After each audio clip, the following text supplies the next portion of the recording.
என் பெயர் அரவிந்த். வயது 38. கோயம்புத்தூரில் ஒரு தனியார் நிறுவனத்தில் மேலாளராக வேலை செய்து வருகிறேன். வாழ்க்கையில் நான் மிகவும் அதிர்ஷ்டசாலி என்று நினைத்து கொண்டிருந்தேன். அதற்கு காரணம் என் மனைவி நந்தினி. என்னுடைய எல்லா கஷ்டங்களிலும் என்னுடன் தோளோடு தோள் நின்று வாழ்ந்தவள். எங்கள் திருமண வாழ்க்கையில் ஒரே ஒரு குறை மட்டும் இருந்தது.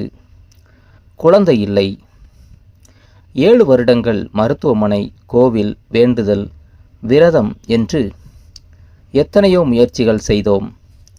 ஒவ்வொரு தோல்வியும் எங்களை உடைத்தது. ஆனாலும் நம்பிக்கையை மட்டும் விடவில்லை. இறுதியாக இறைவன் எங்கள் கண்ணீருக்கு பதில் கொடுத்தார். எங்களுக்கு ஒரு ஆண் குழந்தை பிறந்தான். அவன் பிறந்த நாளிலிருந்து எங்கள் வாழ்க்கையே மாறிவிட்டது. வீட்டில் எப்போதும் சிரிப்பு. வேலை முடிந்து வீட்டிற்கு வந்தவுடன் ஓடி வந்து என்னை கட்டிப்பிடிக்கும் என் 2 வயது மகன்தான் என் உலகம். நந்தினி அன்போடு என்னை கவனித்துக் கொள்வாள். அந்த குடும்பத்தை விட பெரிய சொத்து எனக்கு எதுவும் இல்லை. அந்த சந்தோஷம் என்றும் தொடரும் என்று நான் நினைத்தேன். ஆனால் ஒரு மழை இரவு எல்லாவற்றையும் மாற்றியது. அன்று முக்கியமான அலுவலக வேலைக்காக திருப்பூருக்கு சென்றிருந்தேன். வேலை எதிர்பார்த்ததை விட நீண்டது. வெளியே வந்தபோது இரவு 11 மணி. வானம் முழுவதும் கருமேகங்கள். சில நொடிகளில் பலத்த மழை பெய்ய ஆரம்பித்தது. காரில் ஏறி வீட்டிற்கு புறப்பட்டேன். அப்போது நந்தினி ஃபோன் செய்தாள். மழை அதிகமாம், கவனமாக வாங்க. சரி, இன்னும் கொஞ்ச நேரத்தில் வந்துடுவேன். அவளது குரலில் இருந்த அன்பு என் மனதை அமைதிப்படுத்தியது. சாலை வெறிச்சோடி கிடந்தது. வைப்பர் வேகமாக ஓடியும் முன்பக்கம் சரியாக தெரியவில்லை. மழை இடைவிடாமல் கொட்டியது. அப்போது சாலையின் ஓரத்தில் ஒரு பெண் நின்றிருப்பது தெரிந்தது. கருப்பு புர்கா அணிந்திருந்தாள். ஒரு கையில் பயணப்பை, மற்றொரு கையால் உதவி கேட்டு சைகை செய்தாள். நான் சில நொடிகள் தயங்கினேன். ஆனால் மழையில் நடுங்கிக் கொண்டிருந்த அவளை பார்த்ததும் காரை நிறுத்தினேன். அவள் அமைதியாக காரில் ஏறினாள். நன்றி என்று மட்டும் சொன்னாள். ஹீட்டரை இயக்கினேன். ஒரு துணியை கொடுத்தேன். சிறிது நேரம் கழித்து அவள் தனது பெயர் மௌலத் ராணி என்று அறிமுகமானாள். கோயம்புத்தூருக்கு செல்ல வேண்டும் என்றாள். சொந்தக்காரர் வீட்டிற்கு வந்திருந்தபோது ஏற்பட்ட பிரச்சனையால் இரவு நேரத்தில் வெளியேற வேண்டியதாகிவிட்டது என்றும் பஸ் கிடைக்காமல் மழையில் மாட்டிக்கொண்டதாகவும் கூறினாள். அவளது குரலில் உண்மை இருந்தது. நான் அதற்கு மேல் எதுவும் கேட்கவில்லை. பயணம் தொடர்ந்தது. மழை குறையவில்லை. அவள் வாழ்க்கையை பற்றி கொஞ்சம் கொஞ்சமாக பேச ஆரம்பித்தாள். கணவரை இழந்த பிறகு தனிமையாக வாழ்ந்து வருவதாக சொன்னாள். யாரிடமும் மனம் திறந்து பேச முடியாத வாழ்க்கை. உறவினர்கள் இருந்தும் தனிமை. அவள் பேசும்போது எனக்கு வருத்தமாக இருந்தது. ஒரு அந்நியருக்காக ஏன் இவ்வளவு இரக்கம் வருகிறது என்று எனக்கே புரியவில்லை. அப்போது திடீரென்று கார் ஒரு பெரிய குழியில் இறங்கி மீண்டும் மேலே ஏறியது. நான் உடனே ஓரமாக நிறுத்தினேன். மலையில் இறங்கி காரை பார்த்தேன். பெரிய சேதமில்லை. ஆனால் சற்று நேரம் அங்கேயே நிற்க வேண்டிய நிலை ஏற்பட்டது. மௌலத் ராணியும் காரிலிருந்து இறங்கி குடையை பிடித்து எனக்கு உதவினாள். நீங்க மட்டும் நனைய வேண்டாம் என்றாள். அந்த ஒரு வார்த்தை அவள் மீது இருந்த மதிப்பை அதிகப்படுத்தியது. மீண்டும் பயணம் தொடர்ந்தது.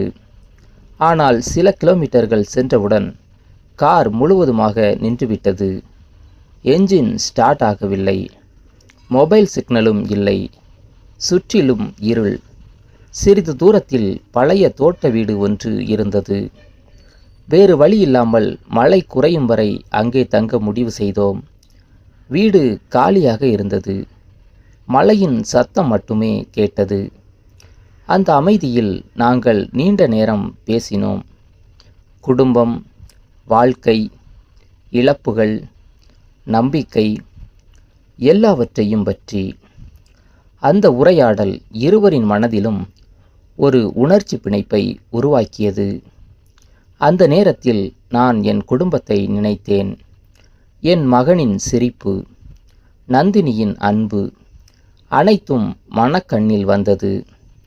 ஆனால் மனிதன் சில நேரங்களில் சரி தவறு என்று தெரிந்திருந்தும் ஒரு பலவீனமான முடிவை எடுத்து விடுகிறான். அந்த இரவும் அப்படிப்பட்ட ஒரு முடிவின் விளிம்பில் நான் நின்றிருந்தேன். அந்த ஒரு முடிவு என் வாழ்க்கையை தலைகீழாக மாற்றப் போகிறது என்று அப்போது எனக்கு தெரியவில்லை. மழை விடாமல் பெய்து கொண்டே இருந்தது. பழைய தோட்ட வீட்டின் தகரக்கூரையை தாக்கிய மழைத்துளிகளின் சத்தம் அந்த இரவின் அமைதியை இன்னும் ஆழமாக்கியது. நானும் மௌலத் ராணியும் ஒருவருக்கு எதிரே ஒருவர் அமைதியாக அமர்ந்திருந்தோம். நேரம் நகர்ந்தாலும் மழை மட்டும் குறையவில்லை. அவள் மெதுவாக ஜன்னல் வழியாக வெளியே பார்த்து கொண்டிருந்தாள். இவ்வளவு இருட்டில் நான் தனியாக இருந்திருந்தா என்ன ஆயிருக்கும் தெரியல என்று மெதுவாக சொன்னாள். நான் அமைதியாக சிரித்தேன். எல்லாம் சரியாகிடும், காலை வரைக்கும் பொறுத்திருக்கலாம். அவள் தலையசைத்தாள். சில நிமிடங்கள் யாரும் பேசவில்லை. பிறகு தனது வாழ்க்கையை பற்றி பேச ஆரம்பித்தாள். கணவரை இழந்த பிறகு ஏற்பட்ட தனிமை, உறவினர்கள் இருந்தும் உண்மையான அன்பு இல்லாத வாழ்க்கை, பல முறை நம்பிக்கை உடைந்த தருணங்கள். அவள் பேசும்போது அவளது கண்களில் கண்ணீர் துளிகள் மின்னின. அந்த வேதனையை பார்த்தபோது ஒரு மனிதாபிமான உணர்வு மட்டுமே எனக்குள் இருந்தது. மேசையில் இருந்த தண்ணீர் பாட்டலை அவளிடம் நீட்டினேன். தைரியமா இருங்க, வாழ்க்கை எப்பவும் ஒரே மாதிரி இருக்காது.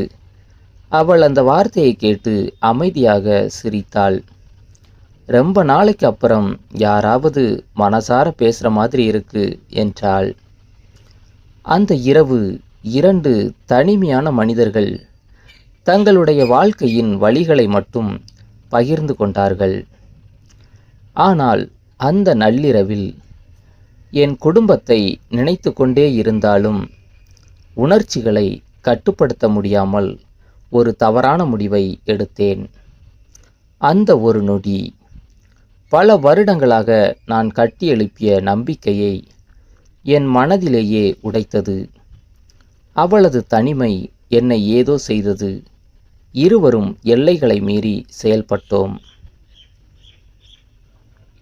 அதற்கு பிறகு நாங்கள் இருவரும் அதிகமாக எதுவும் பேசவில்லை. வெளியில் மழை மட்டும் தொடர்ந்து பெய்து கொண்டிருந்தது. அதிகாலை 4 மணியளவில் மழை சற்று குறைந்தது.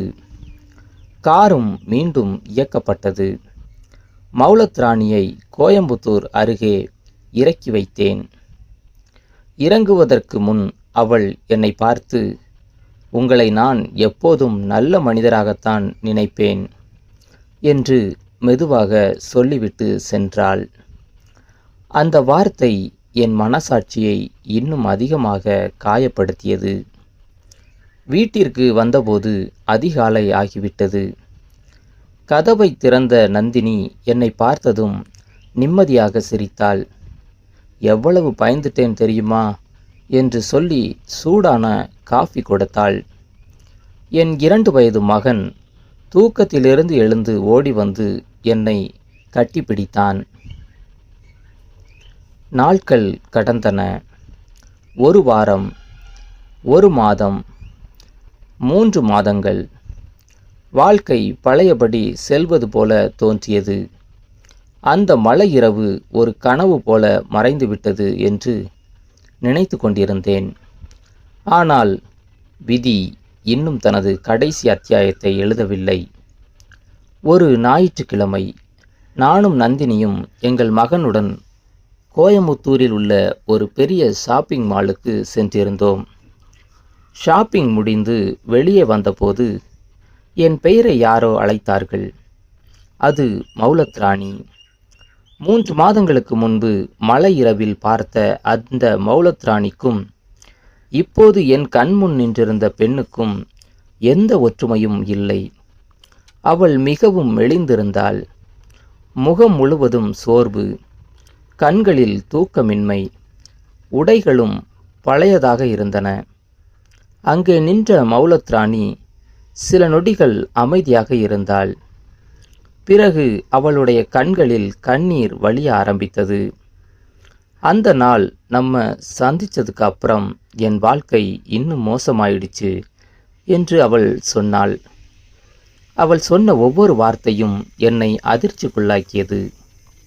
சில நாட்களுக்கு பிறகு சிலர் அவளை ஏமாற்றி தாக்கியதாகவும், அதன் பிறகு உடல் நலம் பாதிக்கப்பட்டதாகவும், மருத்துவமனையில் பரிசோதனை செய்தபோது ஒரு கடுமையான தொற்று இருப்பது தெரிய வந்ததாகவும் கூறினாள். அந்த செய்தியை கேட்டவுடன் என் உடல் முழுவதும் நடுங்கியது. நீங்களும் உடனே மருத்துவ பரிசோதனை பண்ணிக்கோங்க என்ற ஒரு வாக்கியத்தை மட்டும் சொல்லிவிட்டு அவள் திரும்பி பார்க்காமல் கூட்டத்தில் மறைந்து போனாள். அவள் சென்ற பிறகும் என்னால் அங்கேயே நிற்க முடியவில்லை. மனசாட்சி என்னை விட்டு போகவில்லை.